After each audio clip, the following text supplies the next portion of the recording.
The overall goal of the semantic priming ERP methodology is to compare semantic processing of linguistic and non-linguistic stimuli in the form of words and pictures in individuals with autism spectrum disorders compared to typically developing individuals. This method can help answer key questions in the autism field, such as whether individuals with autism spectrum disorders have a global deficit in semantic processing that extends beyond language.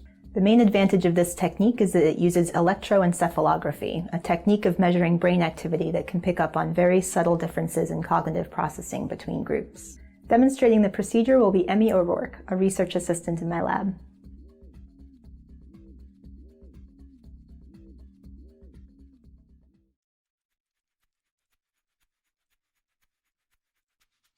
Measure the circumference of the participant's head passing through the inion and nasion in order to select the appropriate sized EEG net.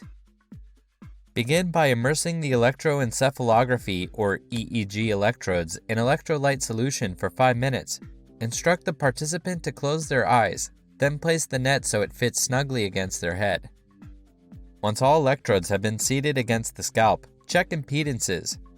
Reseat or re-wet any electrodes with impedances above 50 kiloohms. Finally, instruct the participant to judge whether the stimuli on the screen are related or unrelated by pressing a button on the keyboard. Tell them to wait to make their response until the second stimulus has disappeared from the screen and the black cross has disappeared. Finally, have the participant complete the task.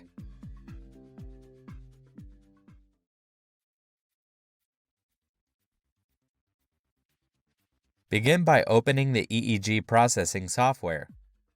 To filter